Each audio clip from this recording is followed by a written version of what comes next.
Hi hello नमस्कार, कसे आहेत सर्वांना श्री स्वामी समर्थ। तर आरूच्या जावळाचा फर्स्ट पार्ट तर तुम्ही सगळ्यांनी बघितलेलाच आहे। तर हा सेकंड पार्ट आहे, तर पुढे बघत राहा। आणि सकाळी घरातून लवकर निघाल्यामुळे सर्वांना भूक लागली होती, म्हणून इथेच नाश्ता बनवला आणि सर्वांनी नाश्ता करून घेतला।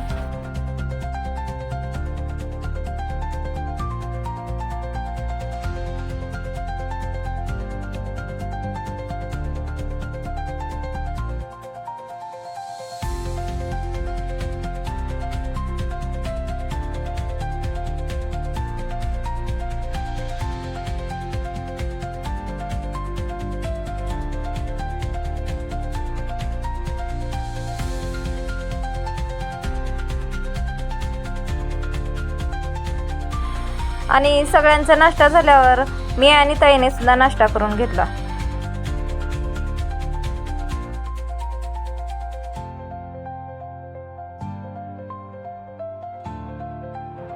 आणि इथे बघा, भाजी बनवायचं काम मात्र मामाकडे होतं, कारण आमच्या घरामध्ये कोणताही कार्यक्रम असला की भाजी बनवायचं काम मामाकडेच असते, कारण मामासारखी टेस्टी भाजी कुणालाच बनवता येत नाही आणि मध्ये मध्ये मदत करायला मामीही असते।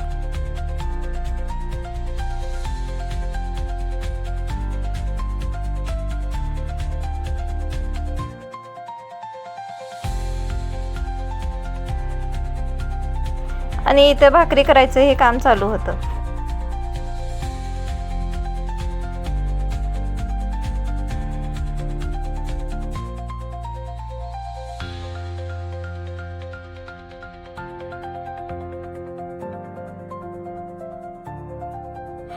आता चाललो तो आम्ही देवाला नैवेद्य दाखवण्यासाठी व आरूचं जावळ काढण्यासाठी। तर पुढे बघत राहा, स्टेट यू।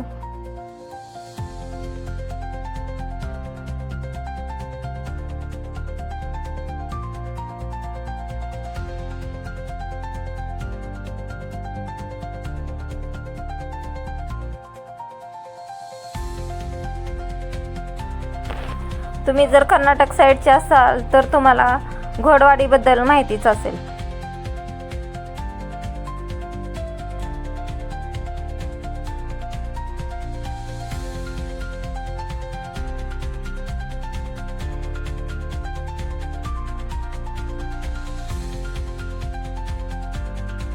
आमच्या इकडे अशी प्रथा आहे की मामाला अगोदर आहेर करायचा व नंतर मामाच्याच हाताने जावळ काढायचं, म्हणून अगोदर आरूच्या मामाला आहेर करून घेतला व नंतरच कार्यक्रमाला सुरुवात केली। आणि तुमच्याकडे कशी प्रथा आहे कमेंटमध्ये नक्की सांगा।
तर कसा वाटला ब्लॉग कमेंटमध्ये नक्की सांगा। अशाच नवीन नवीन व्हिडिओसाठी चॅनलला नक्की सबस्क्राईब करा।